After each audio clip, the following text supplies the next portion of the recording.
Have you ever wondered what it would be like to leave everything you know behind and sail across a vast ocean? Well, that is exactly what a small group of people did over 400 years ago. We call them the Pilgrims. They lived in England, but they had different ideas about faith and worship than the king. They wanted the freedom to believe in their own way without being told what to do. This desire for freedom was so strong that they decided to make a very brave and dangerous choice. To start a new life in a new land far, far away across the Atlantic Ocean. It was a journey that would test their courage in every possible way. So in the year 1620, about 100 men, women, and children crowded onto a small wooden ship called the Mayflower. Imagine being on a boat for 2 whole months with stormy seas and cold winds rocking you back and forth. The space below deck was cramped and dark, and there wasn't much fresh food or clean water to go around. Many people became very sick during the long voyage, but they held on to their hope, dreaming of a place where they could build their own community and practice their religion freely. Their hope was like a little candle flickering in the dark, guiding them toward an unknown shore and an uncertain future. After more than 60 long days at sea, a lookout finally shouted the words everyone had been waiting to hear. Land ho! The Pilgrims had reached the shores of a place they called the New World, which we now know as America. They landed in what is now Massachusetts, just as the cold breath of winter was beginning to settle over the land. The forests were thick and unfamiliar, and they knew nothing about the world they had just entered. They were tired, hungry, and far from home, but they had made it. They had crossed the great ocean, ready to face the challenges of building a new life from scratch. The Pilgrims knew they needed rules to live by in this new place, so even before they left the ship, they wrote an important agreement called the Mayflower Compact. This was a promise they made to each other to work together and create fair laws for everyone in their new colony. It was one of the first times in history that a group of people decided to govern themselves.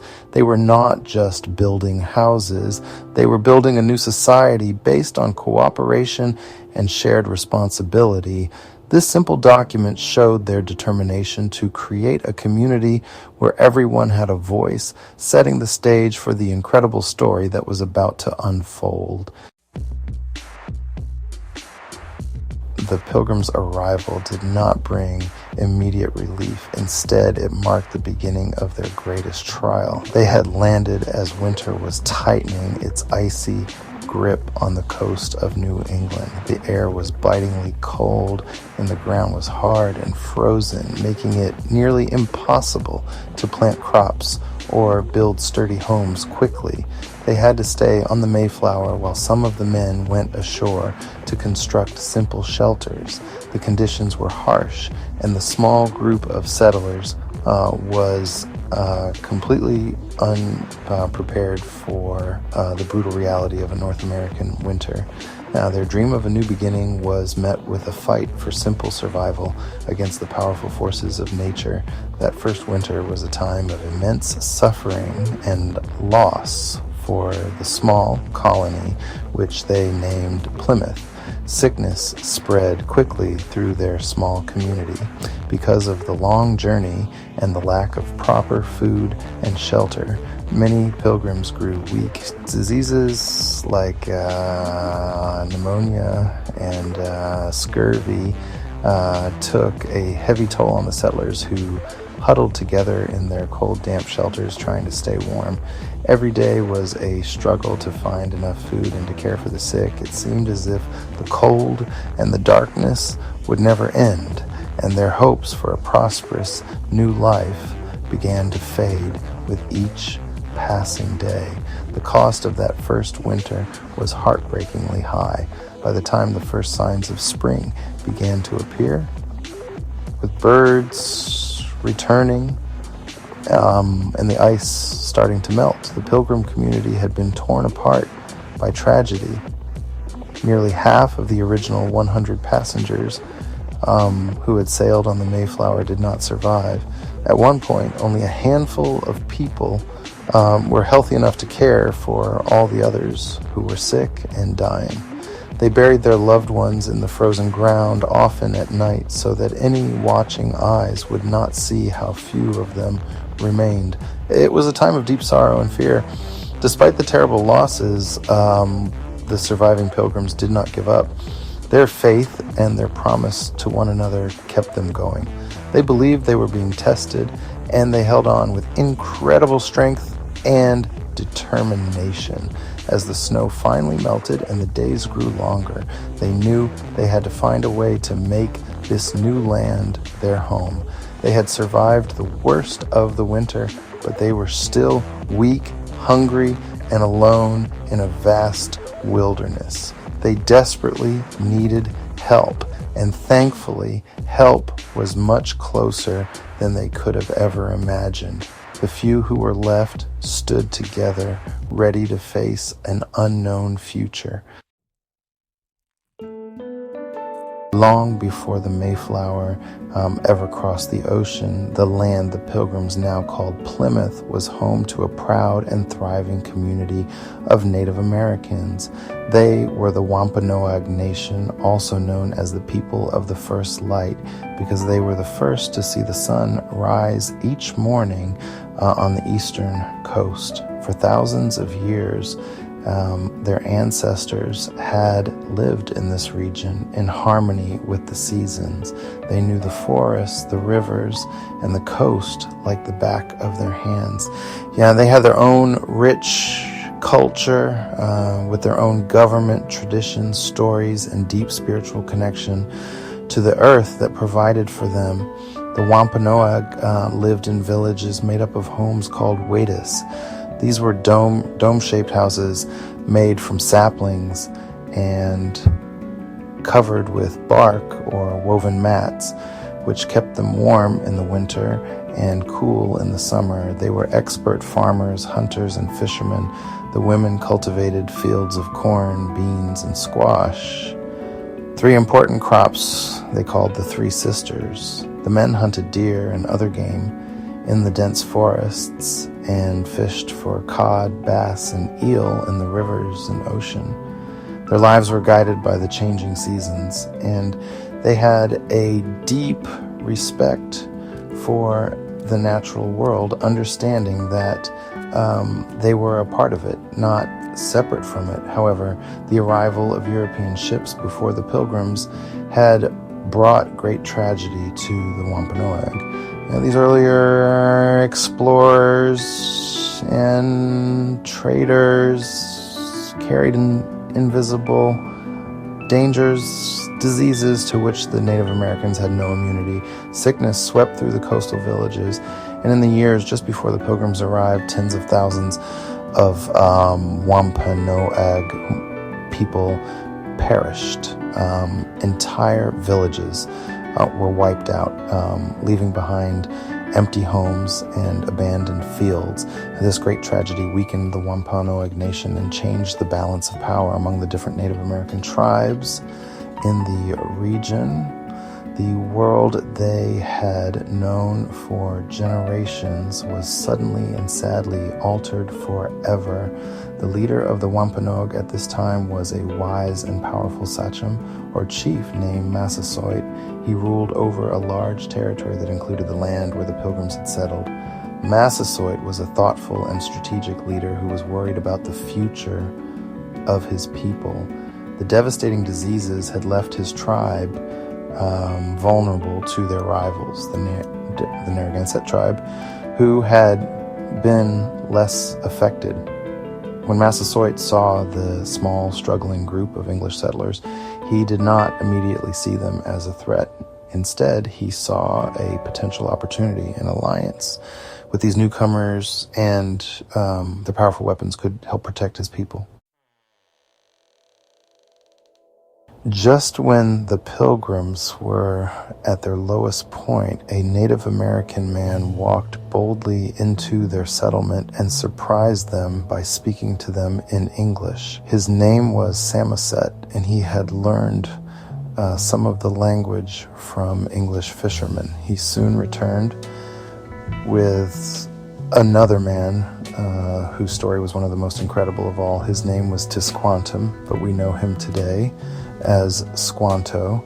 He belonged to the Patuxet tribe, a part of the Wampanoag nation, and his life had been a journey of unimaginable hardship and unbelievable survival. Squanto would become the key to the Pilgrims' survival and a bridge between two very different cultures. Years earlier, before the Pilgrims had even dreamed of leaving England, Squanto had been captured by an English explorer and taken across the ocean to be sold into slavery in Spain. It was a cruel and terrifying experience, but Squanto was smart and resilient. He managed to escape and made his way to England, where he lived for several years and learned to speak the English language fluently.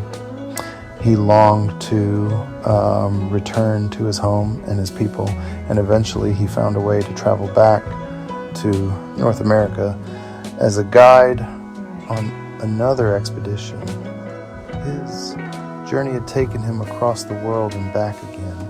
When Squanto finally returned to his village of Patuxet, the very place where the Pilgrims were now trying to build their colony, he was met with a devastating silence. His entire tribe, everyone he had ever known and loved, his family, his friends, was gone. They had all been wiped out by the diseases that had swept through the region while he was away. Imagine the heartbreak of finally coming home only to find that you are the last of your people. Squanto was now utterly alone, a stranger in his own land, haunted by the ghosts of his past. Despite his personal tragedy, Squanto chose to help the struggling English settlers. He went to live with the Pilgrims, and because he could speak both English and the Wampanoag language, he became their interpreter and teacher. He was the link that connected the Pilgrims to Massasoit and the Wampanoag people. He could have chosen revenge for what had been done to him by other Europeans, but instead, he chose a path of peace and cooperation. His unique position and his willingness to help created a bond of trust that would prove essential for the survival of the Plymouth colony. With Squanto as their guide, the Pilgrims began to learn the secrets of this new land that had once seemed so hostile. They were farmers from England, but their methods did not work in the different soil and climate of New England. Squanto showed them the Wampanoag way of planting, which was honestly perfectly suited to the environment. He taught them how to plant corn, an unfamiliar crop to them, in small mounds of earth. Most importantly, he showed them how to use fish like alewives as fertilizer, placing one in each mound to provide vital nutrients to help the corn grow tall and strong. This was knowledge that had been passed down through generations of Wampanoag farmers. Squanto's lessons went far beyond the cornfields. He was a master of the wilderness and taught the Pilgrims how to live off the land. He led them to the best places to fish in the rivers and streams, showing them how to catch eels by stomping them out of the river mud. He taught them which nuts and berries in the forest were safe to eat and which were poisonous. He showed them how to tap maple trees to collect their sweet sap. For the Pilgrims who had been on the brink of starvation, these lessons were a miracle. They were no longer just surviving, they were learning how to thrive. Thanks to Squanto's guidance, a formal alliance was made between the Pilgrims and the Wampanoag people. Squanto acted as the diplomat, helping Governor John Carver and Sachem Massasoit communicate and agree on a treaty of mutual protection. This agreement stated that they would not harm each other and that they would help defend one another if attacked by an enemy. This alliance was beneficial for both sides. For the Pilgrims, it meant peace and security. For Massasoit, it meant having allies with powerful muskets who could help protect his people from their rivals. It was a partnership born out of necessity. As the months passed, the Plymouth colony began to grow stronger. The simple wooden houses were finished. The fields were green with growing crops, and the community was filled with a new sense of hope. The friendship between the Pilgrims and their Wampanoag neighbors deepened through shared experiences and mutual respect. The Wampanoag people shared their knowledge generously, and the Pilgrims, in turn, shared what they had. And this period of cooperation was a testament to what can be achieved when people choose to look past their differences and work together for a common good, turning a strange and frightening land into a place of possibility.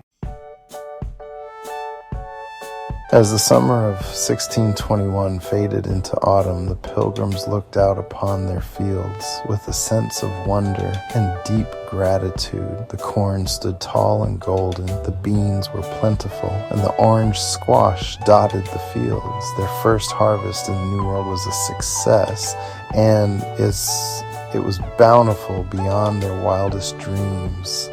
After the terrible suffering of the previous winter, this abundance felt like a true blessing. They knew they would not have to face the coming cold with empty stomachs.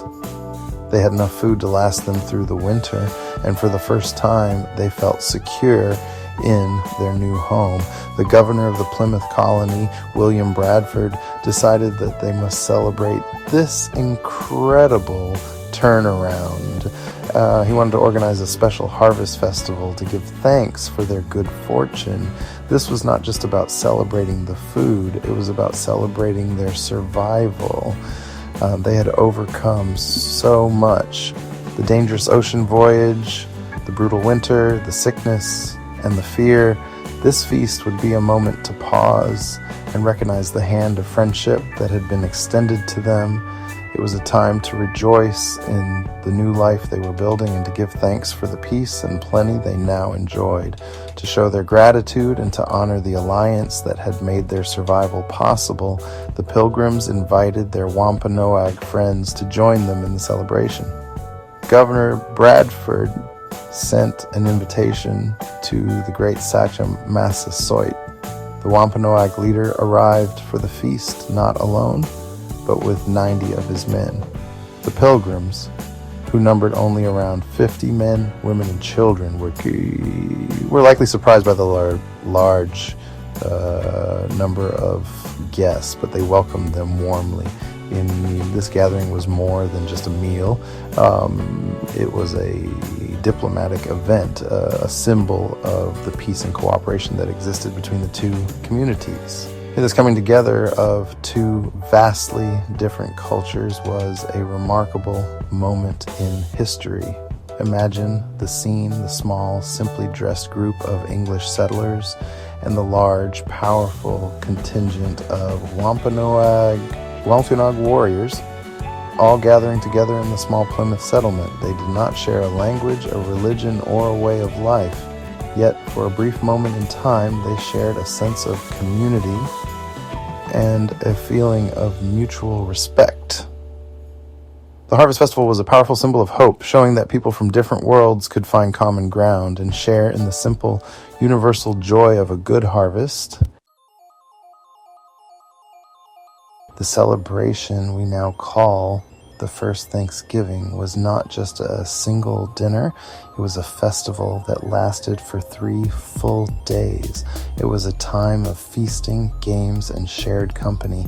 The Pilgrims and their Wampanoag guests came together to enjoy the fruits of their labor and the bounty of the land. The air was likely filled with the sounds of conversation, laughter, and the crackling of cooking fires. It was a noisy, lively, and joyful occasion, a stark contrast to the quiet sorrow of the winter before. This was a celebration of life itself, a moment of shared humanity between two very different groups of people who had found a way to live side by side in peace.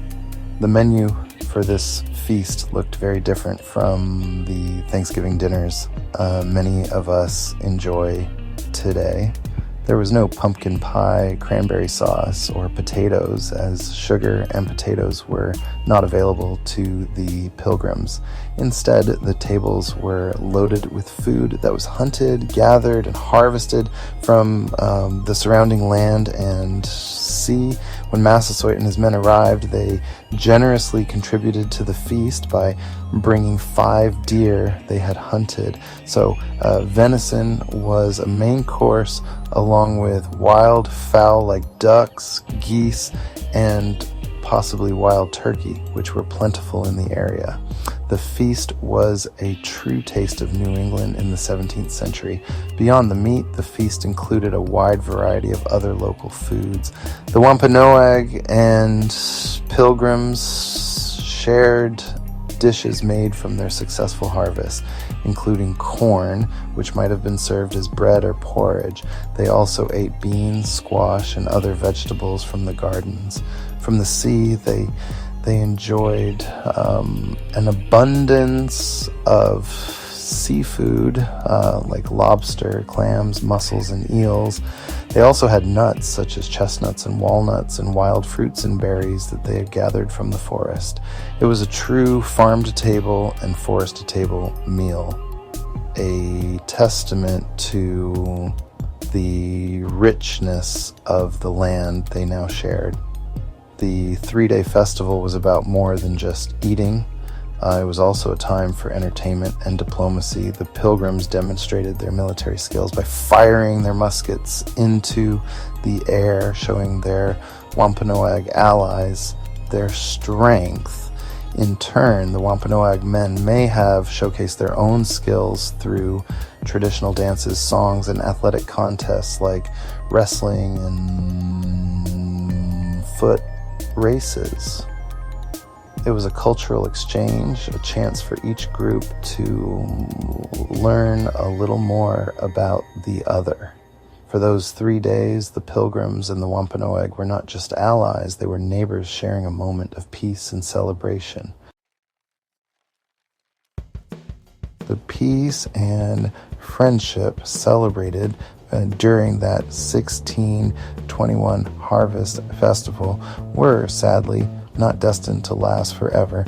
The alliance between the Pilgrims and the Wampanoag was a fragile one, built on the specific needs and circumstances of that moment in time. For about 50 years, there was a period of relative peace, but the world around them was changing rapidly. The success of the Plymouth colony encouraged more and more English settlers to make the journey across the Atlantic. And these new arrivals came in waves, seeking land and opportunity, and they began to spread out across New England. And as the English population grew, so did the tensions between the colonists and the Native American tribes. The two cultures had very different ideas about land. The Native Americans believed that land was a shared resource for everyone to use, not something that an individual could own and fence off. The English settlers, however, believed in private land ownership. They built fences, cleared forests for their farms, and claimed large territories for themselves. These conflicting views led to misunderstandings, disputes, and growing resentment as Native American hunting grounds and farming lands began to disappear under the colonists' expansion. These tensions eventually erupted into a terrible conflict known as King Philip's War, which started in 1675. The leader of the Wampanoag was now Metacomet, Massasoit's son, whom the English called King Philip. He saw that the continued expansion of the colonies threatened the very existence of his people and their way of life. He united several tribes to fight back against the English colonists. The war was brutal and devastating for both sides. It lasted for over a year and was one of the deadliest conflicts in American history, resulting in thousands of deaths and the destruction of many towns and villages. The outcome of the war was a tragedy for the Native American people of New England. Their homes were destroyed, their populations were shattered, and many were forced from their ancestral lands. The fragile peace of 1621 was broken, replaced by a long and difficult history of conflict and mistrust. The story of what happened after the first Thanksgiving is a complex and often sad one. It is an important reminder that history is not always simple. The initial friendship was real and meaningful, but it was followed by a painful struggle that changed the face of America forever, leaving a legacy of loss that is still felt today. The story of that first harvest festival in 1621 was largely forgotten for many years. It was just one small moment in a long and complicated history. The idea of Thanksgiving as a national holiday came about much later. In the 19th century, a writer and editor named Sarah Josepha Hale, who also wrote the poem Mary Had a Little Lamb, campaigned for decades to make Thanksgiving a national day of unity. She believed that a holiday focused on gratitude could help bring the country together, especially as it was being torn apart by deep divisions that would lead to the Civil War. Her dream became a reality in 1863. In the middle of that terrible war, President Abraham Lincoln declared a national day of Thanksgiving to be celebrated on the last Thursday of November, and he hoped it would be a day for all Americans to reflect on their blessings, even in a time of great sorrow and conflict, and to help heal the nation's wounds. The holiday he created was not about remembering a specific historical event, but about fostering a spirit of gratitude and unity. Over time, the story of the Pilgrims and the Wampanoag was woven into this new tradition as a founding myth of American cooperation. Today, Thanksgiving is a time for families and friends to gather, share a meal, and express gratitude for the good things in their lives. The story of the first Thanksgiving has become a powerful symbol for us, but it is important to remember the whole story. It is a tale of courage and hardship, of friendship and conflict, of hope and sorrow. It reminds us of the generosity of the Wampanoag people, who shared their knowledge and saved the Pilgrims from starvation. It also reminds us of the painful history that followed, teaching us that peace and understanding require constant effort. The true spirit of Thanksgiving, then, is about more than just turkey and pies. It is about acknowledging our shared history, both the beautiful and the difficult parts. It is an invitation to practice gratitude, to appreciate the people in our lives, and to recognize our connection to one another. The story of that first feast challenges us to build bridges of understanding and to work for a world where different cultures can not only coexist but also support each other. It is a reminder that even in the most difficult of times, there is always a reason to be thankful, and there is always hope for a better future.